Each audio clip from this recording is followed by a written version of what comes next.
السلام عليكم ورحمة الله وبركاته. حياكم الله يا شباب في مقطع جديد، مقطع بلعبة جديدة، لعبة جوي أو باختصار هذا لا هذا وجوكم بعد. تخبرون خلينا نبدأ في اللعبة. بسم الله، نضغط نعم. طبعا شوفوا، بعطيكم معلومة، اللعبة خليط بين سيارة الصيف، خليط بين أغلب الألعاب. طبعا نبدأ نقرأ اللي مكتوب. طبعا أول مرة أفتح لعبة، والله ما لعبتها أبدا ولا أدري إيش الطبخة، لكن اللعبة شفت لها مقاطع عجبتني.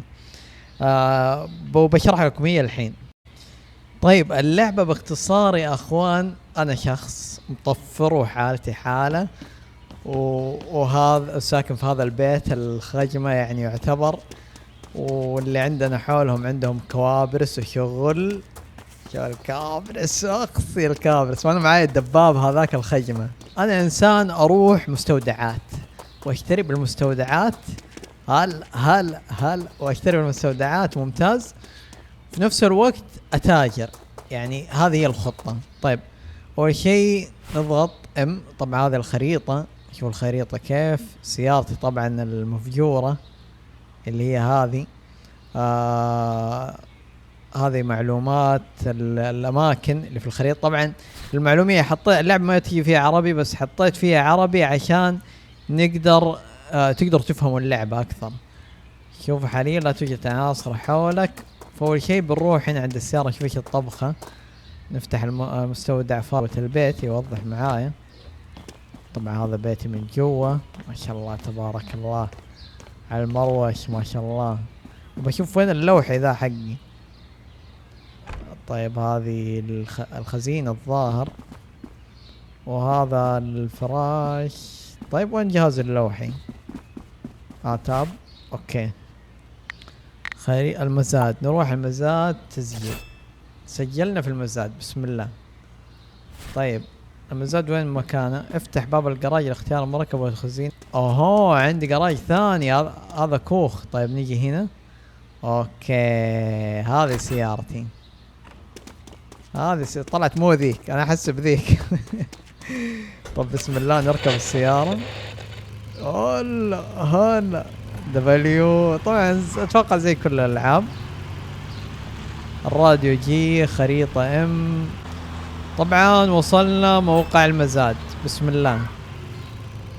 الحين ننزل من السيارة. يقول لك اثناء المزاد استخدام دبليو اس تعيين قيمة عرضك، اضغط باستمرار على اكس لمغادرة المزاد. طيب ممتاز.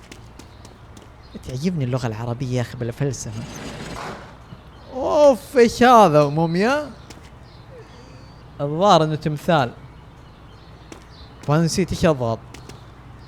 اللي بدأ المزايد، اضغط على السبب بدأ المزايد. طيب انا معي $750، بسم الله. طب ايش اضغط؟ دبليو. طب نشوف. طب نزود 10. طيب هم كم واصل؟ انا ما ادري. اوف 150.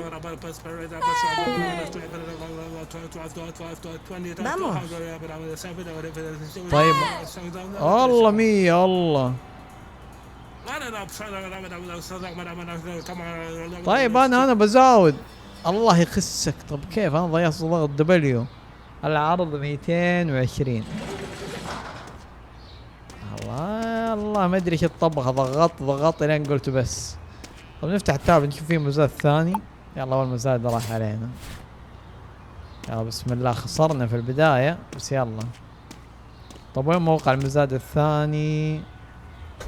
خلنا نركب السيارة. اوكي هنا. يلا بسم الله. سجلت جلدي، ما عنده شغل بسرعة. يبغالي افهم ايش الطبخة الحين.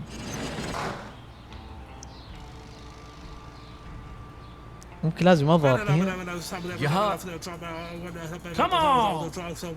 زودت. يلا كويس.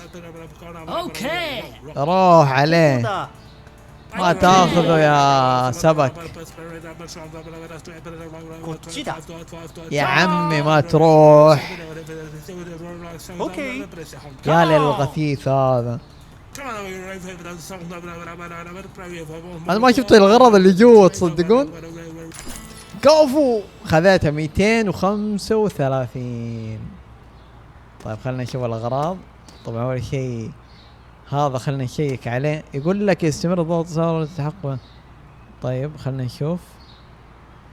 اضغط باستمرار على الت لكشف العناصر من حولك، اضغط على الفرع ايسر، استخدم كيو للتدوير. اوكي طيب نيجي هنا اول شيء نشوف هذه كم تسوى، نسوي تحقق. طيب هذه تسوى 99، اما بيع فوري هذه ما اقدر اتحقق. هذه $4 يا حبيبي. هذه كم تسوى لها؟ $4. طب بصلحها. اوكي ما يمديني الظاهر اصلحها الحين. خلنا نشيلها نحطها في لونيت. هلا بلونيت هلا. ايوه اتوقع في اشياء بتجيب لي باقي. طيب هذه بيع فوري ما تنفع. هذه خلنا نشوف كم تجيب. $12 على وضعها. طب خلنا نحطها الحين في السيارة. ليش موخر السيارة بس؟ يلا احب اكعب انا. نجيب الونات تبعنا.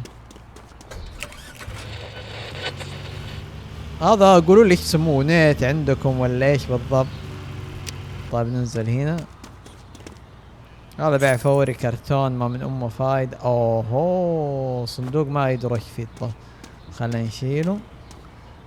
اذا وجدت صندوق يمكن صنع اقفال. طيب بعض حاويات التي تجد مغلقة. طيب اللي فهمت انه لازم اوديها مكان يفتح اللي هو القفل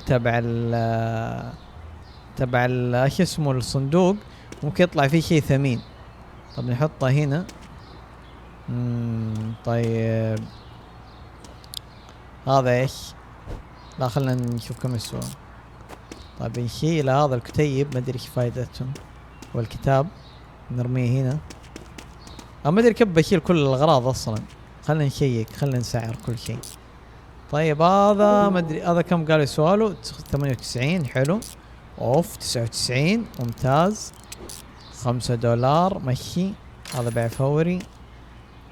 خلنا نشوف هذا كم يسوى. 31 بيع فوري. هذا 70. هذا كم؟ هذا سعرته 99. يعني المفروض اجمالي الاشياء اللي سعرتها اللي اعرف سعرها $531. طيب ممتاز، هذا شيء كويس. يعني الحين احنا كسبانين وباقي لسه عندنا الصندوق وما صلحنا اشياء كثير. طب نشيل هذا، نشيل اللي نقدر عليه. انا اتوقع انه ما راح نقدر نشيل كل شيء لانه السيارة يعني يلا على قدها. نبغى نشتري سيارة اكبر، فهو بنشتري سيارات اكبر ان شاء الله. بس حاليا خلينا نحمل. طب ان شاء الله كذا الوضع. طيب كذا الوضع ممتاز. هذا ما اقدر اشيله. اقدر اشيل الكتاب. شيل الكتاب القصص هذا نحطه في اي مكان نحشره. الباقي ذي ما راح اقدر اشيلها. طب عشان كذا خلينا نروح. بسم الله. نقشع هذا نروح الموقع الثاني 144 متر وبعدين نرجع ناخذ الاغراض. كد ربات راحت. هذا متجر ما ادري ايش فيه بس خليني انزل اشيك ايش الوضع. هلا ابو الشباب حياك الله. يمكن بيع عناصر التحقق منها في اي متجر رهانات. اوكي طيب ممتاز. طب فهمت الطبخة. خليني اشوف هذا اشتري الطاولة. يا ابو تشتري الطاولة يا الحبيب. اهبطك في الطاولة الحين. طب ما ادري ايش الطبخة فخلني اروح عنده اول شيء اتأكد. ممكن هذا اللي يفتح الاقفال. ايوه لا هذا اللي يشتري. جودة سيئة. يلا يا ابوي بيع ماني مصلح شيء حاليا. اهم شيء اطلع ربحي وبعدين افكر. طيب بيعنا الاشياء. صندوق تخسي. خلني اروح افك الصندوق وبعدين اشوف ايش فيه وبعدين ابيعه. خلنا الحين نروح نحمل باقي الاغراض. طب عرفت المكان هذا اللي عليه علامة صندوق. بس خلنا نروح نحمل نبيع باقي الاغراض ثم مستقبلا اذا كان معنا سيارة اكبر اذا كان وضعنا افضل. كويس ما حد زرفها. كويس الامور طيبة للحين يا حبيبي. طب نشيل هذا. الله يهبل بقنبلة صدق. ايش هذا ناوية ذا ولا ايش؟ الزبدة نحطها هنا. وهذا نحمل على الطرف، نحاول كذا. ايوه كذا، ان شاء الله انه ما يطيح، ان شاء الله انه ما يطيح. بحاول اقود بحذر. لا الامور طيبة مربطة الاخ. خلاص خلنا نروح نبيع باقي الشغلات هذه، بعدين نروح اللي هو اللي يفك الاقفال. طيب وصلنا هنا عند اخينا بالله اللي يشتري الخردة، ننزل نكلمه. يا الحبيب ايوه شيل هذا وشيل هذا. انا للحين طلعت ربح $500 شراء الادوات. حاليا ما افكر اني اشتري ادوات تصليح، اتوقع اذا كنت خسران ممكن. فنفتح الخريطة نروح وين قلنا اللي هو صانع الاقفال. صانع الاقفال وين؟ صانع الاقفال، صانع الاقفال، صانع الاقفال، صورة قفل. ايوه هذا. طيب نروح صانع الاقفال حاليا. طبعا احنا في قرية ريفية يعني ما حتى ما يركزوا على السواقة يعني. يا رب يطلع في شيء يغنيني غنى ما له اول ولا تاني، لانه بدايتها غنى نقدر نتوسع احنا ومصندق هذا. يا الحبيب جايب لك اليوم صندوق هذا ابغاك تفك لي. يقول لي وقته 2 والتكلفة. يلا بسم الله روح دوس. 2 ها؟ والله 2 حقيقية.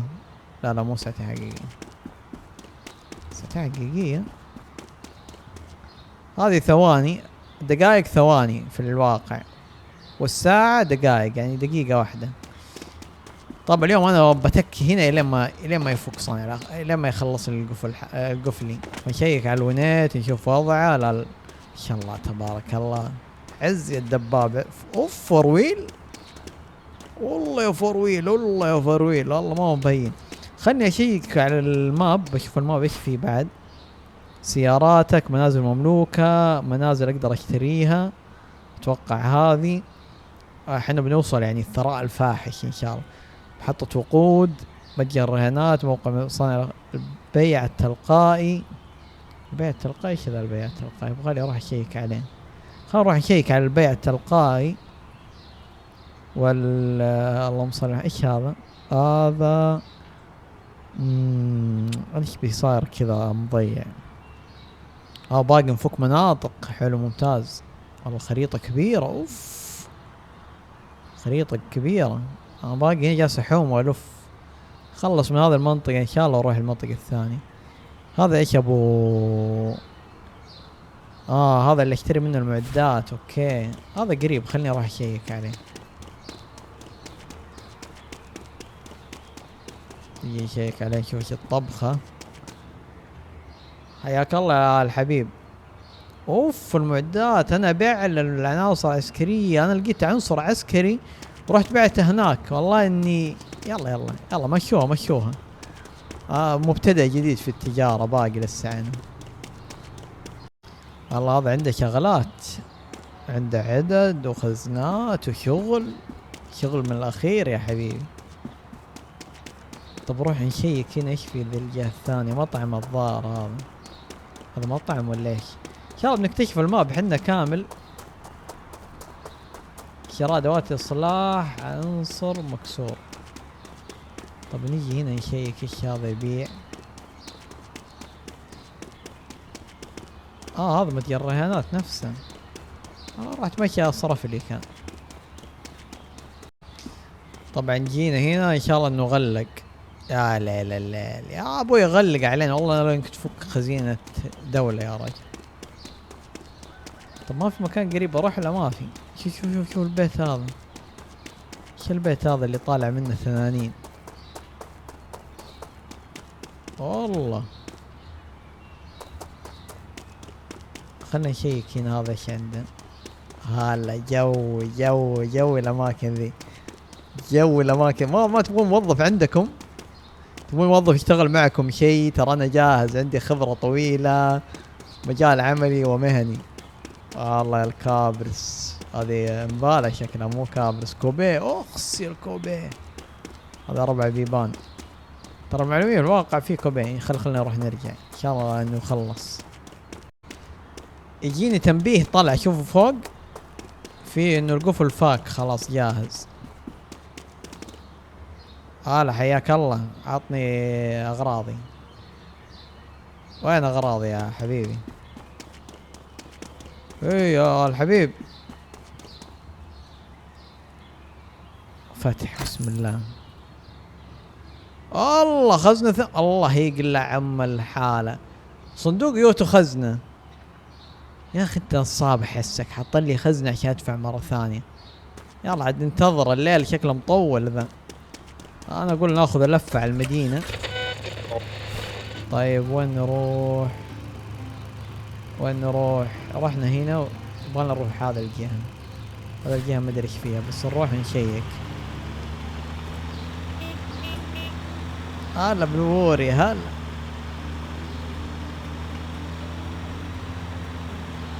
طبعا نجي الموقع هذا نشوف ايش فيه. بنزين عندي في السيارة بنزين. بس هنا ايش؟ هنا ولا؟ اوهو هنا المعرض. هلا بالبيك اب، هلا بالمستبيشي، هلا بالهايلوكس. ما ادري ايش الطبخة، كم سعره؟ فرسل تهيأ لفتح اوكي لازم افتح. تم شراء هذه السيارة بالفعل، هذه السيارة اللي عندي هناك. طيب يا هو نبغى شيء ثاني، ما عندكم كابرس شيء نتنقل فيه وكذا نحمل في شنطته؟ هلا بالاوبتيما ول اتوقع في سيارات كثيرة تفتح لي شاحنات مع الوقت، كل مرة اكبر السيارة. يا اخوي ما ابغى الراديو، وين الراديو؟ خليني نقفله. كيف نقفل الراديو؟ يجي ايش هذه السيارة؟ سوناتا؟ اوف يا السوناتا. هنا بوليس ستيشن. اوه ذا شعار الشرطة. والله المدينة الصغيرة اللي انا فيها، قرية هي. شوفوا هذا الموقع. اوف يا الكامري، اوف يا الكامري، اوف يا الكامري. والله كامري تالف، عندهم كامري 2002. الله الكاميرا رايحة عجينة يا رجل. ما شاء الله ما شاء الله جميل الكاميرا طالع. هذا بيت قيد الإنشاء.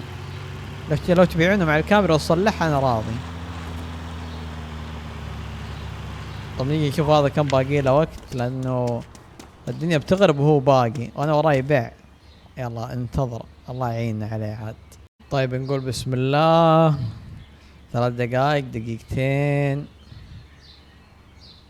يلا بسم الله ناخذه. طيب الظاهر رجع له تمكنت فتح الحاوي. طيب اوكي فتحتها. طيب بعدين وين احصلها؟ تاب مفكرة. اوكي اقدر اشتغل واضبط. شراء ادوات اصلاح. خلنا نشوف الرسائل. طب اوكي تمكنت من فتح الحاوي الخاص بك. طيب يا ابو اغراضي وين؟ اغراضي وين يا ابو؟ طب فتحت الحاوية. طب ايش الطبخة يعني؟ بترسلها لي فيديكس ولا كيف؟ ادوات اوكي هذه اشتريها، هذه بعدين ان شاء الله على الوضع الحالي. ولا خلني اخذ هذه. اوكي ناخذها تفيدنا بدل احنا اصلا كيف بنطور. زاد قروض مفكر خريطة. طبعا الحين ابغى اغراضي يا ابو.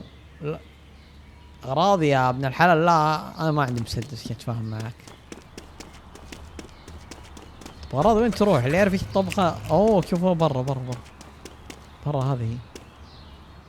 طب صندوق اول شيء فارغ. كم يسوى له؟ 10 دولار. نشيله. طب نحط الصندوق هنا. طب نحط الصندوق هنا. شوف هذا ايش فيه. يقول لك القيمة السوقية خزنة هم 7 دولار. يعني طلع ما فيها شيء. الله يخسك يا شيخ، شكلك تزارف الفلوس اللي فيها. بس يلا خلينا نروح نبيع بس طلع لنا خير ورزق. عشان ما فيها شيء الخزنة انا اوريكم كيف اصير مخالف. الله ابو الارصفة. لو اني بايع على حالته بس. الله عاد شكوى لله. ها تشتري يا ابو؟ الله خلاص شيل باللي تبغاه. يعطيك العافية.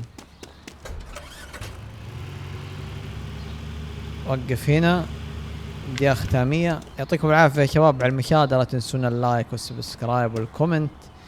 إذا عجبتكم السلسلة إن شاء الله بنستمر فيها ونشوف كيف الوضع، نشتري ونيت ونضبط الأوضاع والميزانية. هذا أول مقطع تجربة للعبة، إذا حابين نكمل فيها أبشروا بساعتكم. فشكرا لكم على المشاهدة، لا تنسونا اللايك والسبسكرايب والكومنت. حاليا نروح على بيتنا. لا يا ابوي ماني بايع، ايش اللي ب$1000. نشوفكم مقطع جاي. السلام عليكم.